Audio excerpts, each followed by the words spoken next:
हर हर महादेव, जय भोलेनाथ।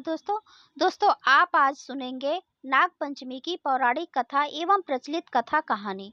तो दोस्तों आज आप ये भी जानेंगे साथ ही साथ कि नाग देव की पूजा क्यों होती है और खासकर लड़कियां और महिलाएं क्यों इनकी पूजा करती हैं, क्यों इन्हें दूध पिलाती हैं।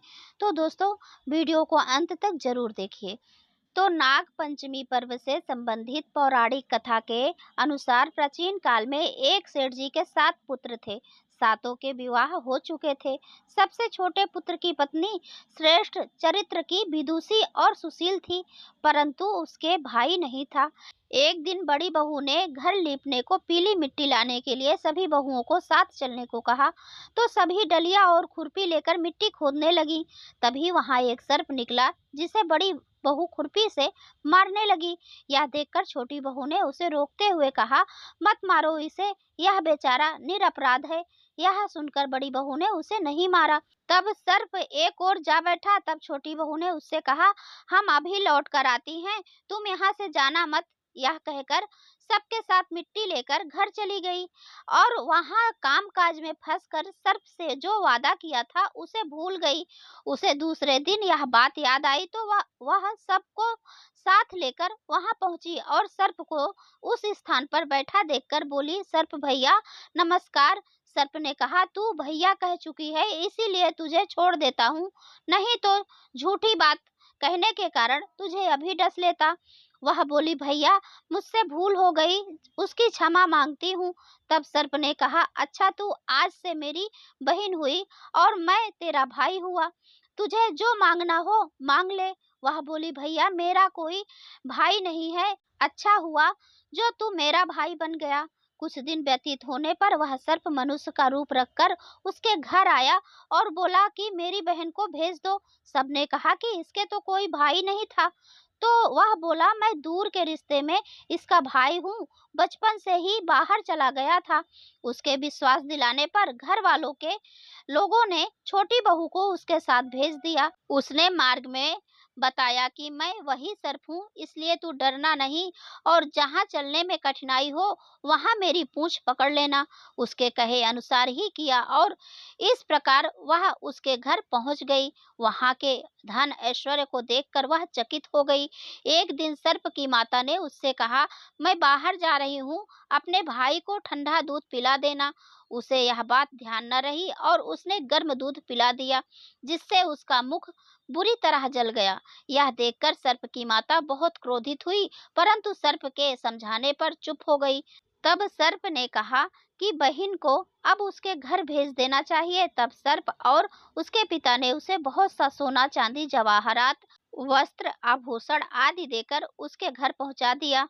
इतना ढेर सारा धन देखकर बड़ी बहू ने ईर्ष्या से कहा, भाई तो बड़ा धनवान है, तुझे तो उससे और भी धन लाना चाहिए।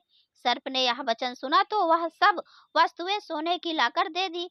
यह देखकर बड़ी बहू ने कहा, इन्हें झाड़ने की झाड़ू भी सोने की होनी चाहिए। तब सर्प ने झाड़ू भी सोने की लाकर रख दी।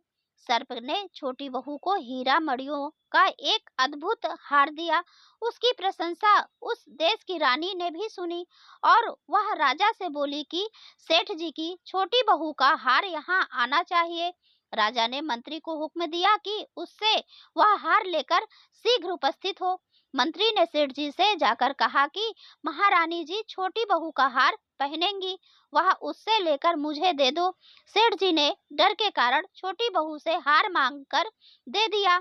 छोटी बहू को यह बात बहुत बुरी लगी। उसने अपने भाई को याद किया और आने के लिए प्रार्थना की। भैया रानी ने हार छीन लिया है, कुछ ऐसा करो कि जब वह हार उसके गले में रहे तब तक के लिए सर्प बन जाए और जब वह मुझे लौटा दे तब हीरे और मणियों का हो जाए। सर्प ने ठीक वैसा ही किया। जैसे ही रानी ने हार पहना वैसे ही वह सर्प बन गया। यह देखकर रानी चीख पड़ी और रोने लगी। यह देखकर राजा ने सेठ के पास खबर भेजी कि छोटी बहू को तुरंत भेजो। सेठ जी डर गए कि राजा न जाने क्या करेगा। वे स्वयं छोटी बहू को साथ लेकर उपस्थित हुए। राजा ने छोटी बहू से पूछा, तूने क्या जादू किया है, मैं तुझे दंड दूंगा। छोटी बहू बोली, राजन धृष्टता क्षमा कीजिए, यह हार ही ऐसा है कि मेरे गले में हीरो का और मड़ियों का रहता है और दूसरे के गले में सर्प बन जाता है। यह सुनकर राजा ने वह सर्प बना हार उसे देकर कहा, अभी पहन कर दिखाओ। छोटी बहू ने जैसे ही उसे पहना वैसे ही हीरो और मड़ियों का हो गया।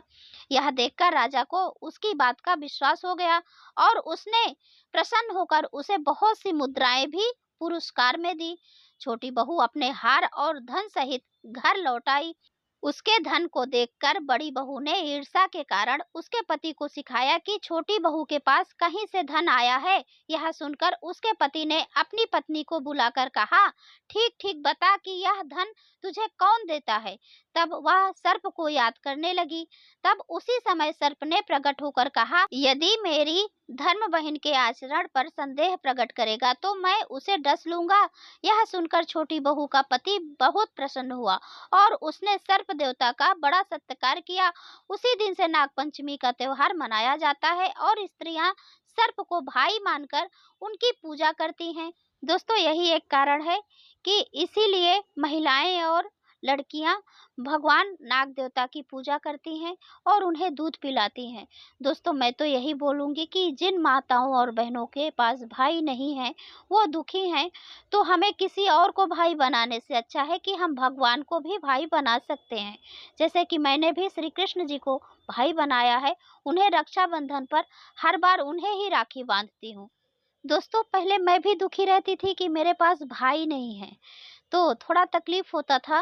लेकिन जब से मैंने श्री कृष्ण जी को भाई बनाया है और उन्हें राखी बांधा है, तब से मुझे मतलब बहुत खुशी होती। मुझे एहसास ही नहीं है कि मेरे भाई नहीं है। तो दोस्तों, मेरी माताएं और बहनें जो भी दुखी हैं, जिनके पास भाई नहीं है, तरस रहे हैं कि हाँ, हम भी राखी बांधे, तो आप निसंकोच जाकर मंदिर में श्री कृष्ण जी को राखी बांध सकते हो, हनुमान जी को बांध सकते हो और गणेश जी को बांध सकते हो। अपना भाई बनाकर आप जरूर राखी बांधें और राखी का भी त्योहार मनाएं। तो दोस्तों, आपको ये वीडियो कैसा लगा ये ज़रूर बताना कमेंट बॉक्स में राधे राधे लिखकर।